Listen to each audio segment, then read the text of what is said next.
Folks, I don't know if you've seen this thing going around where people talk about what subject they could give an hour-long talk on at a moment's notice without any kind of preparation or notes. And I think the drawing equivalent of that, for me, if I was to sit down and draw with no real plan, what would inevitably come out is something you're probably already familiar with if you've been watching this channel for a while. It's little animals doing stuff. And so I thought it would be fun to open up a set of custom commission slots under the banner of Jobs for Pets. If you've ever seen a husky after it's pulled a sled for 8 miles, a trained seal after it's successfully performed for a large audience of people, or a bodega cat after its 9th nap of the day, you understand what it's like to see an animal that's fulfilled in the job that it's doing.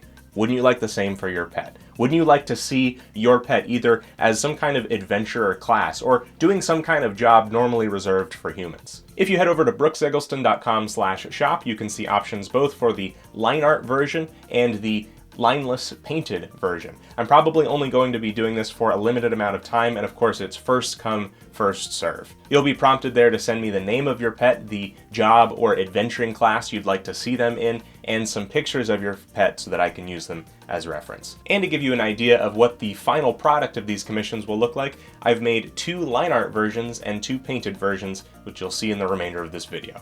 Enjoy! First up, this is art that I was able to do during my weekly Monday stream over on twitch.tv/bageldenizen. This is of our late rabbit Oswald.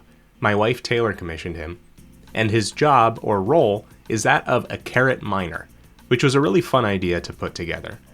Rabbits are such a classic cartoon character. I think along with frogs, they're used in such drastically different ways as far as the shape language goes. You can have a really spry and athletic rabbit, a super round and fluffy rabbit. So I did a little bit of exploration here in the beginning to figure out where in that balance Oswald would fall. And I also wanted to try and figure out what that style, or the style of these commissions in general, would be. For these line art ones, I wanted a very graphic look, with the animals being slightly more realistic than maybe an Animal Crossing villager, but ultimately still very toony. So if I drew a dog as a construction worker, for instance, they aren't going to be on all fours. There's going to be a lot of stylized shapes going on. Oswald had a broken pattern, which means he had black spots on white fur, which was perfect for a miner. It looks like there's soot covering him in places. And my favorite part of this piece is the mine cart full of carrots behind Oswald. And I gave the carrots facets, as if they were gemstones. I mean, you have to do that if you're mining for carrots.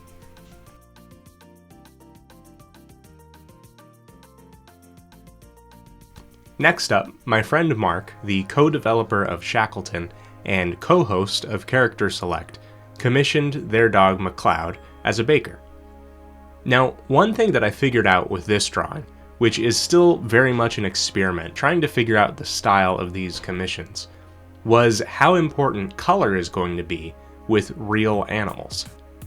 Most dogs and cats and other mammals are going to have really muted fur colors, so the colors used are going to need to contrast and help the pieces to pop in this stylized environment. That meant that if I made MacLeod, who's a white dog, and then drew a white chef's outfit on top of him, you would have to use a lot of different color lighting to add variety, and even then there isn't much contrast. So at the end, I gave him a red outfit, plenty of red chef's outfits out there, and I made his fur just a little whiter to draw up the value. Next are the lineless painted characters. These were a lot of fun, particularly because I started using some new gouache brushes from Max Ulichney for the rendering. These characters are obviously going to take a lot more time to create because each color and value needs to make sense and interact well. And of course, painting is more involved and more layers than flat line art color.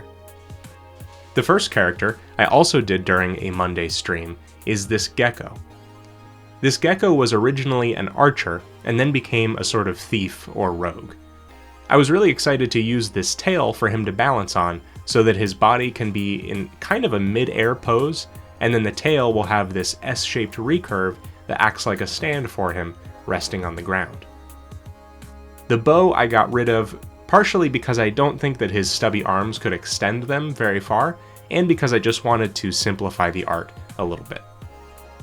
With this piece, I started with some line art, and I retained some of it throughout the piece, but as soon as I started using these Max Gouache brushes, I knew I had to paint him.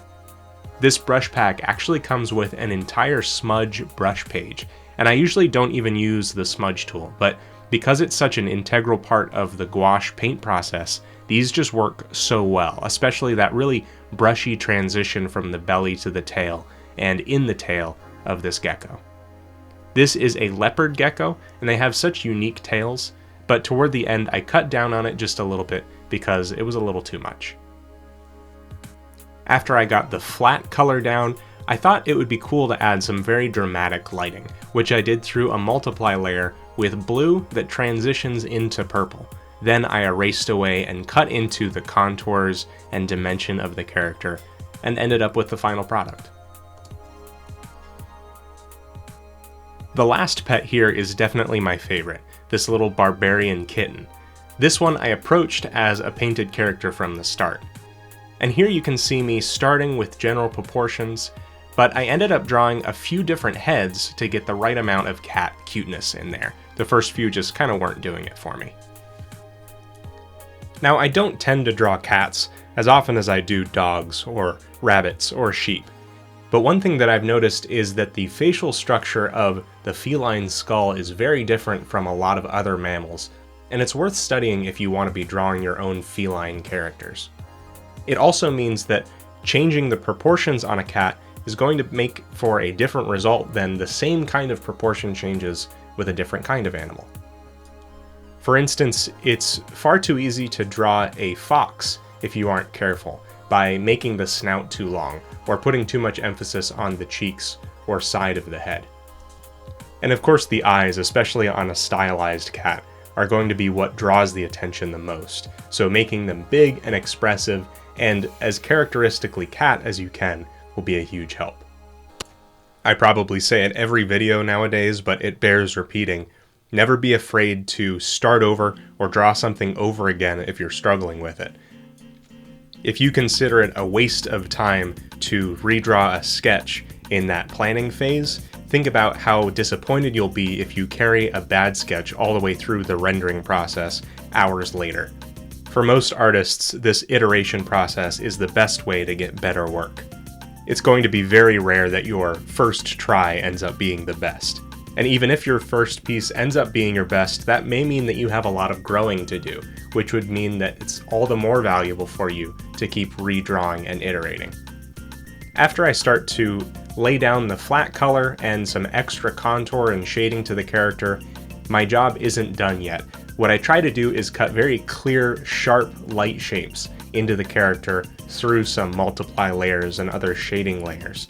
But from there, what I always love to do is go over top all of the work that I've done outside of any modifying layers and start a new layer that just samples from what's there. What you see is what you get. And then painting over to add some more dimension. This is usually a place where you can add a lot of variety of hue, which is something that we tend to deal with in real life more often. Most things in real life are not one single solid color lit by one color of light all the time. And in general, it helps you to kind of break out of any kind of sterile look that your piece might have up until this point. This cat did take a little bit longer than the rest of the pieces to finish, but he's by far my favorite, and I'm really looking forward to if anyone's interested in having their own Jobs for Pets commission done, even if it isn't a pet that you actually have. If you want like a pangolin working at a gas station or as an archer or something, I'm not going to judge you.